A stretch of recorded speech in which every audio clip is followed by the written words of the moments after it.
What's poppin', homies, and welcome to Stav's True Plan, the podcast where I was fighting with this background noise for like 10 minutes at least. Listen, pissed me off. I waited for a little bit to see if it would go away because it was like a little bit of a heater going on.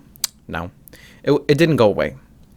It's sad, but we're going to work through it because I am determination. I am determined. Yeah, that's the one. That's the one. I hope you guys are doing well today. I'm doing pretty damn good. Trying to keep consistent. Check on the uploads on Instagram. Follow me there if you haven't already. Today's episode is a little interesting one. And I guess I'll start it with a story. We're just going to jump right into it. The other day, I can't remember what day it was, but where I live, there was a massive storm. Huge, massive storm with rain and everything. There's a lot of rain going. And I had school that day. I was walking to my classroom. Everything was all dandy and fine. But I noticed as I was walking to the classroom, I see in front of me a worm on the floor. And you know, some people are disgusted by worms. I'm charmed by worms. I don't know what it is about worms, but I think they're cute.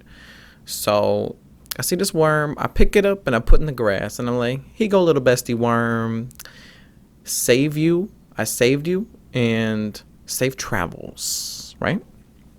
Thought I'd done that worm justice, perhaps. And I continued walking forward.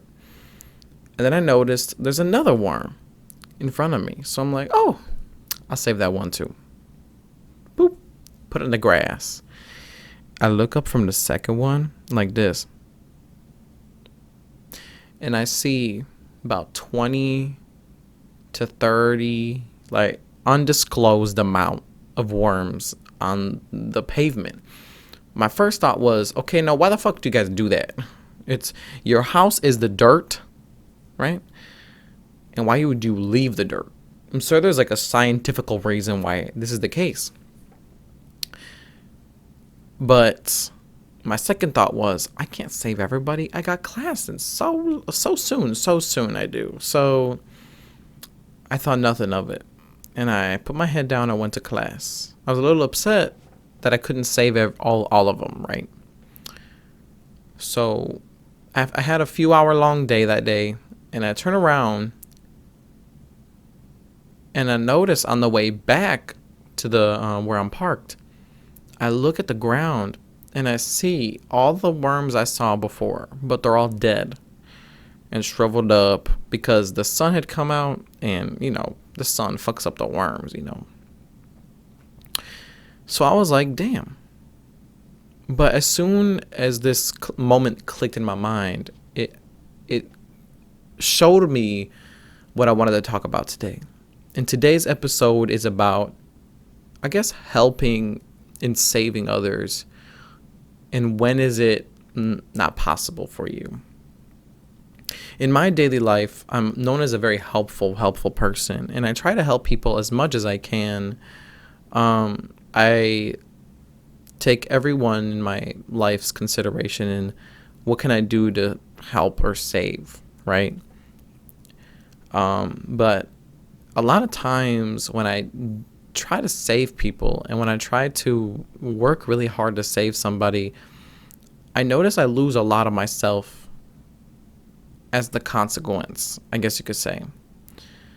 And it's really hard, I guess, knowing and understanding a balance in what can you do? You obviously can't save everyone. You can try your best, right?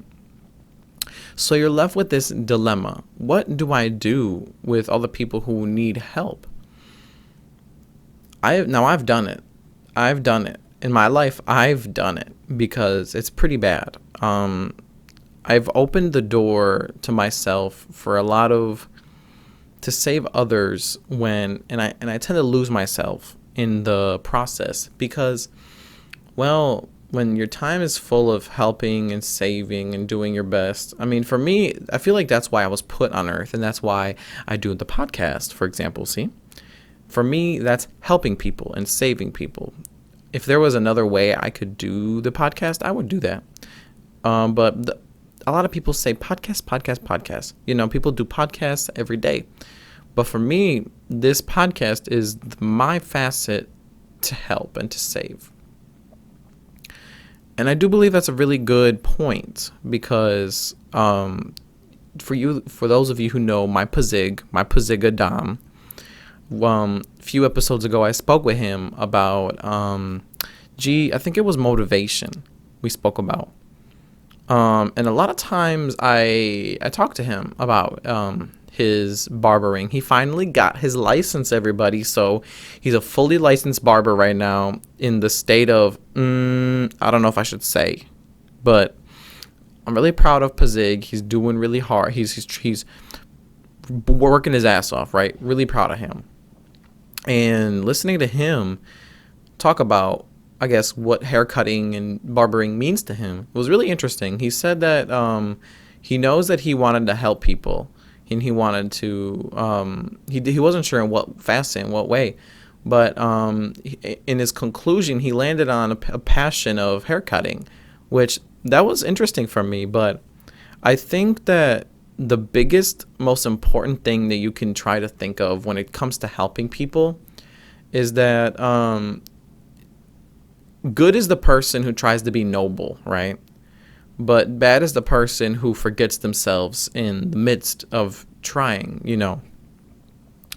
I'm susceptible to this a lot. I don't like help. I don't like receiving it, but I love donating my life in order to give it. I genuinely do believe that as, I guess, my meaning of life is helping people. That's where I derive a lot of my meaning, is helping and saving, because I think a lot of people need it.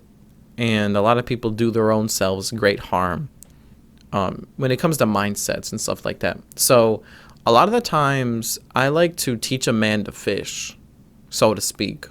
But a lot of people, and what really aches me, and I'm sure it aches you too, is that sometimes a lot of people don't want to learn how to fish. So they'll keep coming back, and, you know, you can't let a man starve. So you got to be like, here's a fish, give you the fish for the day. An apple a day keeps the doctor away, but a fish a day keeps the motherfucker coming back to get more fish. You know what I mean? I can only feel sympathy for people because in the grand scheme, we're all just trying to make it. And when we go through our hardship and our little troubles, it gets disappointing sometimes when you look at everyone as a worm, but not like in a derogatory sense, like you worm. No, like in the worms from my story, like walking on that rainy day and being like, oh, I'll help you on a rainy day. I'll help you on a rainy day, but I can't help everybody.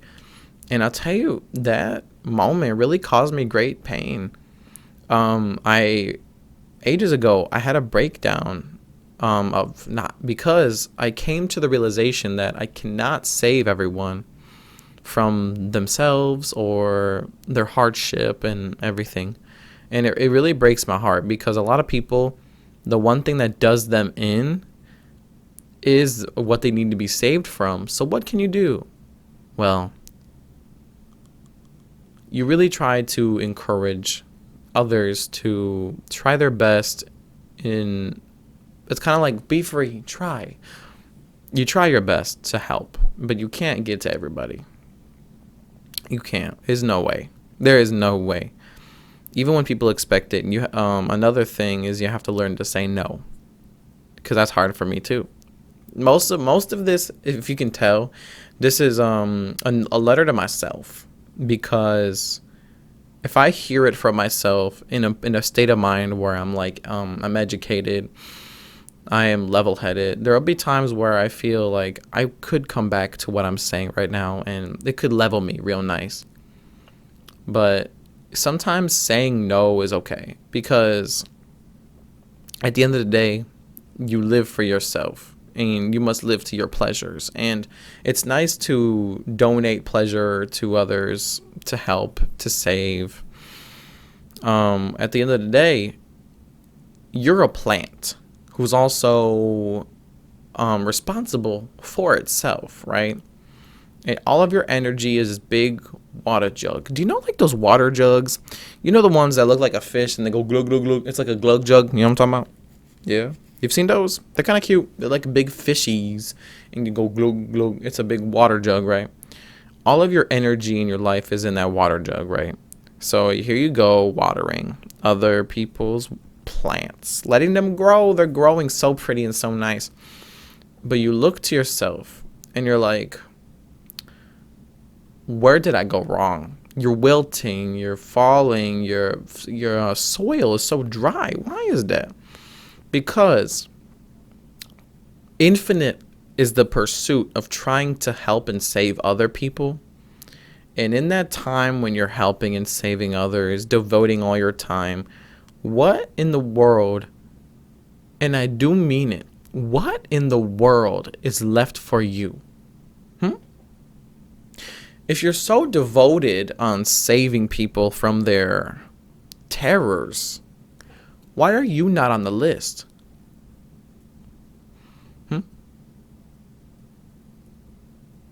You always preach to be your own best friend, but there's always an abuse. You always abuse and abuse and abuse yourself to no end. Why is that?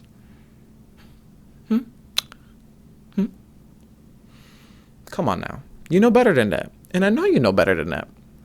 There's more to life than this, but it is noble to want to help and save people. That is true. But the most neglected person on planet Earth is the self. We've created an odd climate where being negative to others is more important than being positive to yourself or something like that. It's a really weird kind of, I can't even put it into words. Like, there is beyond negativity for the self, for others. And you know what? I can't say it. Fuck you guys. And I'm not saying you guys who watch me. I'm just saying society, because you guys, I've seen a video my girlfriend sent to me about this woman who was not particularly the most attractive person ever, but people on TikTok were telling her how ugly she was. And I'm sure she knows that she's not quite possibly the most attractive person on earth. And people kept berating and berating and berating. And it's people like those people who spread that negativity that it's me who has to go and save. I don't have to do nothing, right? I don't have to do nothing. But I see that and my heart aches. So what do? My heart aches for these people. And this is what's wrong in our society, is that it's not that we have to save everyone, but we have to start saying less. I don't know what happened when we talked shit about someone. It was in private, but now we just talk shit to your face. But it's not to your face, though, is it? Because in a comment section or online, hey, you ain't got no face. Come on now, you wouldn't say it to their face, legit. So we're evil. It's not me. I'm not evil. I mean, I'm not evil, but our society has now become evil, and the people who find deep pleasure in saving people, and the people who find deep pleasure in helping people, well, they got their work cut out for them now, don't they? You're never gonna put them out of work, are you? So that is just my gripe, is that, listen, it is true that you cannot save everyone. And it is true that the climate of our society puts people who get pleasure from that into masochists almost, because, well, there's nothing left for you. And then you get to turn resentful because you were neglected. So it's an endless cycle. But what is my verdict? How long have I been recording? Not very long. What's that? What's 400 seconds? Hold on. Gotta look it up. So apparently it wasn't 400 seconds. It was 400 measures. Because that's how Ableton works. Or something. I don't know. I hope I cut that right. I mean, I got my work cut out for me in the editing process. But where I was earlier is what my verdict is when it comes to this whole situation is that as the individual, you have a duty to yourself to save yourself from peril, from panic, just so that at least you know you have yourself covered, because other people aren't going to do the same for you. Because a lot of people, all they do is they ask and they ask and they ask. And what are you going to do? You're nice. You're a good person. You want to help. You want to save, right? So you do when you do that. And what happened? Nothing. There's nothing for you, okay? So the verdict is save yourself before you have the absolute pleasure to save others, because it is a pleasure to save other people. I'm not going to sit here and tell you to not do that. That'd be fucked up. No. But at least do yourself that service and save yourself before you get to save others. Amen. Now, that has been an episode of Stav's True Plan. Sorry for the shorter episode for today. I don't know. I wasn't like fully, I didn't have much to say, I guess you could say. And it's been very busy recently, so at least I have the pleasure to give something as I'm very busy, because, well, it's been really difficult for me to keep up. But if you guys see on my Instagram, in this episode, I'm keeping up as much as I can and as quickly as I can. That's right. Well, see you later. Ta-ta.